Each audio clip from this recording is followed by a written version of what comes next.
Hello மக்களே, உலகத்துல எத்தனையோ பணக்காரங்க இருக்காங்க. ஆனா பணத்தை சம்பாதிச்சுட்டு ஒரு தீவு வாங்கி செட்டில் ஆகாம அந்த பணத்தை வச்சு உலகத்தையே மாத்தணும்னு ஒருத்தர் சுத்திட்டு இருக்கிறாருன்னா அதுதான் எலான் மாஸ்க். ஒரு பக்கம் எலக்ட்ரிக் கார், இன்னொரு பக்கம் வானத்துல பறக்கிற ராக்கெட், இன்னொரு பக்கம் பார்த்தீங்கன்னா நம்ம மூளைக்குள்ளேயே சிப் வைக்கிற ஒரு நியூரா லிங்க். இப்போ கடைசியாக நம்ம கையில் இருக்கிற ட்விட்டரையே அவர் எக்ஸா மாத்திட்டாரு. இந்த மனுஷன் கை வைக்காத இடமே இல்லை. இவரோட ஒவ்வொரு மூவும் உலகத்தையே குலுக்குது. மஸ்க் பற்றி நமக்கு தெரியாத பல ரகசியங்களை இந்த வீடியோவில் பார்க்க போகிறோம். ரொம்ப இன்ட்ரெஸ்டிங்காக இருக்க போது ஸ்கிப் பண்ணாமல் பாருங்கள். வாங்க பார்க்கலாம். நான் உங்கள் Raja. Welcome to history mystery. இந்த ஜீனியஸ் எலான் மஸ்க் எப்போ பிறக்கிறாருன்னு பார்த்தீங்கன்னா 1971 சவுத் ஆஃப்ரிக்காவில் பிறக்கிறாரு. சின்ன வயசுலேயே ரொம்ப அமைதியான பையன் மக்கள். இவருக்கு ஒரு பழக்கம் இருக்குது. எப்பவும் எதையாவது யோசிச்சுட்டே இருப்பார். எந்த அளவுக்கு தெரியுமா, மஸ்க் பேசுறது கேட்காம ஒருவேளை காதில் ஏதாவது பிரச்சனை இருக்கும் அப்படின்னு அவங்க அப்பா நினச்சி ஆடினாய்டு அப்படின்ற சதையை கூட ரிமூவ் பண்ண வச்சாரு. ஆனால் மஸ்க் அவரோட மூளைக்குள்ள ஒரு தனி உலகத்தையே வச்சுருந்தாரு. 12 வயசுலேயே கோடிங் கற்றுக்கிட்டு பிளாஸ்டர் அப்படின்னு ஒரு வீடியோ கேமை செஞ்சு $500 விற்றாரு. ஆனால் ஸ்கூலில் இவருக்கு ரொம்ப கஷ்டம். மற்ற பசங்க இவரை போட்டு அடின்னு அடிப்பாங்க. ஒரு முறை மாடியிலேருந்து தள்ளி விட்டு ஹாஸ்பிட்டலில் அட்மிட் ஆகிற அளவுக்கு அவரை புள்ளி பண்ணியிருக்கிறாங்க.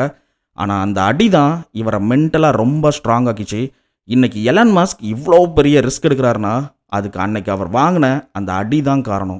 ஸ்கூலிங்ஸ்லாம் முடிச்ச உடனே சவுத் ஆஃப்ரிக்காவில் இருந்தால் நமக்கு வேலைக்கே ஆகாது, நம்ம கனடா போகலாம், அங்கேருந்து அமெரிக்கா போகலான்னு சொல்லி டேரெக்டாக அமெரிக்காக்கே போயிட்டாரு.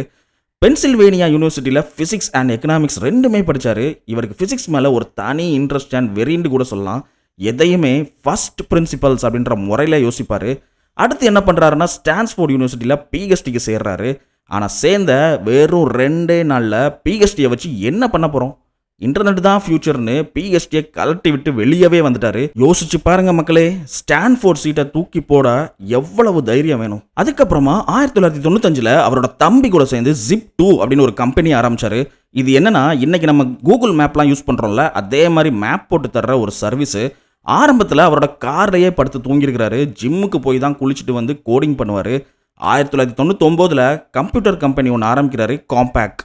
இதை $307 மில்லியன் அவர்கிட்ட இருந்து வாங்குறாங்க. அங்கேயே நிற்காம அவர் X.com அப்படின்ற ஒரு .com ஆரம்பித்தார். இதுதான் அப்புறம் பேபால். இப்போ நம்ம கரண்ட்டாக கூட பார்க்கலாம், சென்னையில் கூட ஆஃபீஸ் இருக்குது. ஸோ அந்த பேபாலாக அதுக்கப்புறம் தான் மாறிச்சு. இதையும் ஈபே கிட்ட விற்று $180 மில்லியன் சம்பாதிச்சார். 31 வயசுலேயே ஒரு செம பெரிய பில்லியனராக மாறிட்டார். ஆனால் காலம் யாரை விட்டு வச்சு சொல்லுங்க மக்களே, எல்லாருக்குமே ஒரு டவுன்ஃபாலும் வரும்ல, அதே மாதிரி அவருக்கும் ஒரு காலம் வந்துச்சு. அதாவது இன்னைக்கு நம்ம டிவியில் பார்க்கும்போது ஸ்பேஸ் எக்ஸ் ராக்கெட் அழகாக வந்து தரையிறங்குது, எல்லாரும் கைதட்டுறாங்க. ஆனால் இதுக்கு பின்னாடி மஸ்க் பட்ட அவமானங்களும் அவர் சந்தித்த தோல்விகளும் வேற லெவலு. அதாவது இவர் சம்பாதிச்ச அந்த பில்லியன் கணக்கான டாலர்ஸை வச்சு ஒரு ஸ்பேஸ் எக்ஸ்ன்னு சொல்லி ஒரு ஸ்பேஸ் எக்ஸ்ப்ளோரேஷன் கம்பெனி ஆரம்பிக்கிறாரு. அவர் ஒரு பெரிய கனவு வச்சுருந்தாரு. முதல்ல மஸ்க் ராக்கெட் செய்யணும்னு நினைக்கவே இல்லை. பழைய ரஷ்யா கிட்ட ராக்கெட்டுகளை வாங்கி அதில் க்ரீன் ஹவுஸ் செடி வச்சு நம்ம மார்ஸ் கிரகத்துக்கு அனுப்பலாம் அப்படின்ற மாதிரி பிளான் பண்ணார். அதுக்காக ரஷ்யாவுக்கு 3 தடவை போனார் மக்களே. ஆனால் அங்கே இருந்தவங்க அவரை ஒரு சின்ன பையன் மாதிரி பார்த்தாங்க. ஒரு கட்டத்தில் ஒரு ரஷ்ய அதிகாரி மஸ்க் முகத்தில் துப்புன அளவுக்கு அவமானப்படுத்திருக்கிறாரு. இவ்வளவு காசு கொடுத்து உங்ககிட்ட வாங்குறதுக்கு நானே ஒரு கம்பெனி ஆரம்பிப்பேன்டா அப்படின்ற மாதிரி காரில் வரும்போதே ஒரு எக்ஸல் ஷீட் ஓப்பன் பண்ணி ராக்கெட் செய்ய எவ்வளவு செலவாகும்னு கணக்கு போட்டார். அங்கே தான் ஸ்பேஸ் எக்ஸ் பிறந்துச்சு. ராக்கெட் சயின்ஸ்னா சும்மா இல்லை மக்களே. 2006 இருந்து 2008 வரைக்கும் மஸ்க் செஞ்ச அந்த ஃபால்கன் 1 ராக்கெட்டை 3 தடவை லான்ச் பண்ணாங்க. ஃபர்ஸ்ட் லான்ச்சு 2006 நடந்துச்சு. ராக்கெட் கிளம்புன 33 செகண்ட்லேயே தீ பிடிச்சி கடலில் விழுந்துச்சு. எரிபொருள் கசிவு தான் காரணம் அப்படின்ற மாதிரி சொன்னாங்க. அதே மாதிரி செகண்ட் லான்ச் பார்த்தீங்கன்னா 2007 நடத்தினார். இந்த தடவை ராக்கெட் ஓரளவுக்கு மேலே போச்சு. ஆனால் ஸ்பேஸ் அடைகிறதுக்கு முன்னாடியே கண்ட்ரோல் இல்லாமல் சுற்றி வெடிச்சு செதறிடுச்சு. 3வது லான்ச் எப்போன்னு பார்த்தீங்கன்னா 2008. இதுதான் ரொம்ப வலி கொடுத்த ஒரு தோல்வி. ராக்கெட்டோட 2 பார்ட்ஸையும் பிரியும் போது ஒன்று மேலே ஒன்று மோதி பிளாஸ்ட் ஆயிடுச்சு. இதில் நாசாவோட முக்கியமான சேட்டலைட்களும் மொத்தமாக காலி. 2008 டிசம்பர் மாதம் மாஸ்க் வாழ்க்கையிலேயே மிக மோசமான காலம். அதாவது கையில் இருந்த மொத்த காசும் காலி ஆயிடுச்சு. கம்பெனியில் வேலை செய்கிறவங்களுக்கு கூட சம்பளம் கொடுக்க காசு கிடையாது.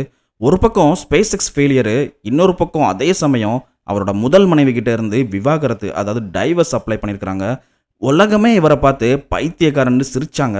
மஸ்க் காலி, அவரோட கம்பெனிகள் எல்லாம் க்ளோஸு அப்படின்ற மாதிரி மீடியாவில் கூட நியூஸ் வர ஆரம்பிச்சது.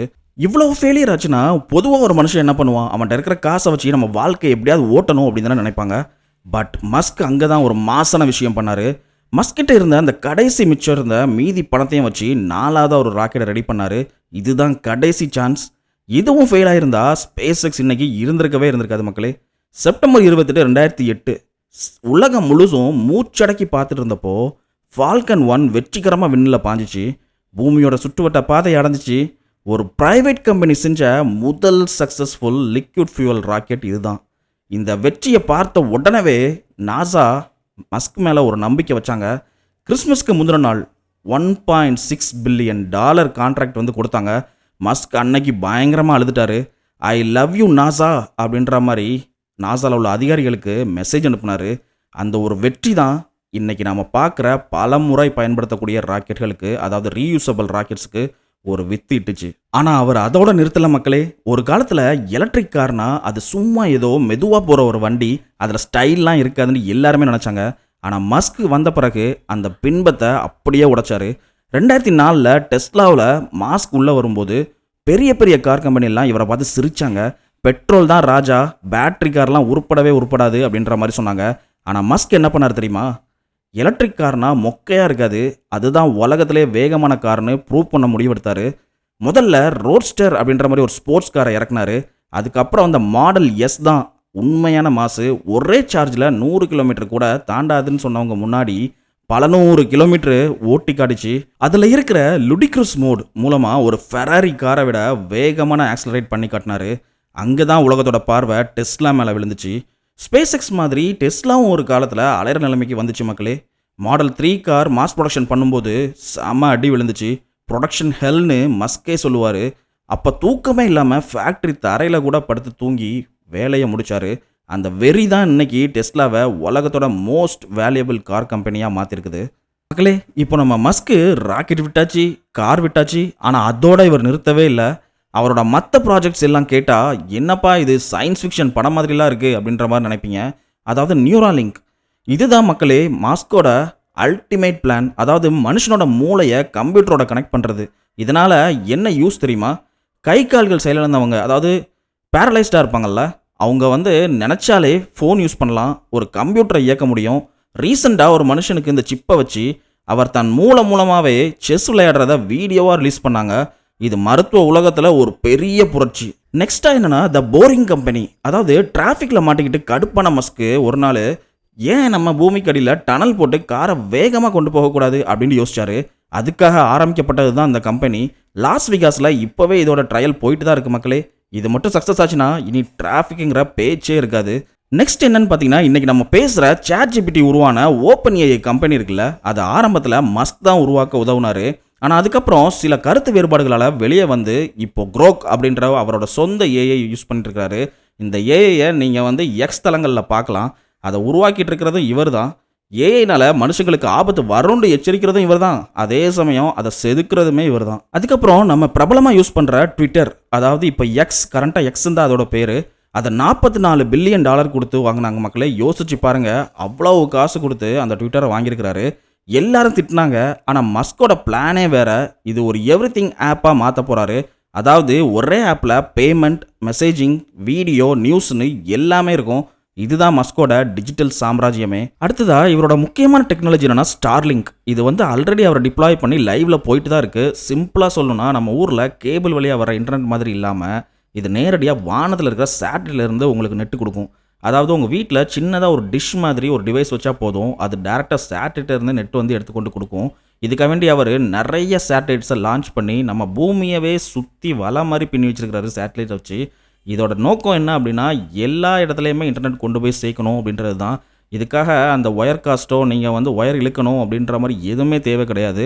ஸோ இது இப்போ ரீசெண்டாக இந்தியாவில் கூட அப்ரூவ் ஆயிடுச்சுன்னு சொல்கிறாங்க. பட் நடைமுறைக்கு வந்ததுக்கப்புறம் தான், நம்ம மார்க்கெட்டில் வந்ததுக்கப்புறம் நம்ம இதை யூஸ் பண்ணிட்டு எப்படி இருக்குன்னு பார்க்கலாம். இப்போ கரண்ட்டாக 2025-26 காலகட்டத்தில் எலான் மஸ்க் தான் உலகத்தோட நம்பர் 1 பணக்காரர்.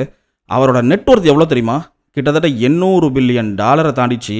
இது எவ்வளோ பெரிய அமௌண்ட் தெரியுமா மக்களே? ஒரு நாட்டோட எக்கனாமியே வாங்கலாம். ஆனால் இவ்வளவு காசு இருந்தாலும் மஸ்க் இன்னைக்கு ஒரு சின்ன வாடகை வீட்டில் தான் இருக்காருன்னு சொன்னால் நீங்கள் நம்புவீங்களா?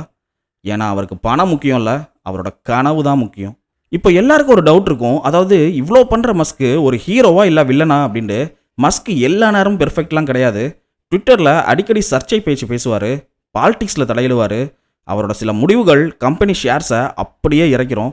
மஸ்க் ஒரு போலரைசிங் ஃபிகர். அதாவது சில பேருக்கு அவர் ஒரு புரட்சியாளர், சில பேருக்கு அவர் ஒரு விசித்திரமான மனுஷன். ஆனால் எலான் மஸ்க் அதை பற்றி கவலையே பட மாட்டார். என்ன பிடிக்குதோ பிடிக்கலையோ நான் உலகத்தை மாற்றுவேண்டு ஒத்த காலில் நிற்கிறாரு. அவர் எப்படி தான் இருந்தாலுமே மஸ்கிட்ட இருந்து நம்ம கற்றுக்க வேண்டியது நிறையா இருக்குது. அதாவது பெருசாக யோசிங்க, சின்ன சின்ன கோல் சைடில் உலகத்தையே மாற்றுற மாதிரி யோசிங்க, ரிஸ்க் எடுங்க. எல்லாத்தையும் இழக்க தயாராக இருந்தால் தான் எதையாவது சாதிக்க முடியும். அது மட்டும் இல்லை, முக்கியமாக தோல்வியை ஏற்றுக்கோங்க. மஸ்க்கு பல முறை ஃபெயில் ஆனார், ஆனால் ஒரு முறை கூட நிற்கல. அவர் சொல்கிற மாதிரி நம்ம ஃப்யூச்சரை உருவாக்கவராக இருக்கணும், அதை வேடிக்கை பார்க்குறவனா இருக்கவே கூடாது. ஸோ மக்களே, சும்மா ஒரு பிஸ்னஸ்மேன் இல்லை மக்களே மஸ்க் ஒரு மாடர்ன் டே லெஜண்ட். அவரோட இந்த ஜேர்னலில் உங்களுக்கு எந்த விஷயம் ரொம்ப இன்ஸ்பைரிங்காக இருந்துச்சு? செவ்வாய் கிரகத்துக்கு போகணும் அப்படின்னு நினைக்கிற பிளானா, இல்லை எலக்ட்ரிக் காரா? கமெண்ட்டில் சொல்லுங்கள். உங்களுக்கு இந்த வீடியோ பிடிச்சிருந்துச்சுன்னா லைக் பண்ணுங்கள், ஷேர் பண்ணுங்கள், அண்ட் மறக்காமல் நம்ம சேனலை சப்ஸ்கிரைப் பண்ணுங்கள். அது எனக்கு இன்னும் மோட்டிவேஷன் கொடுக்கும். அடுத்து ஒரு சூப்பரான வீடியோவில் சந்திக்கலாம். தேங்க்யூ, பாய், ஸ்டே கியூரியஸ்.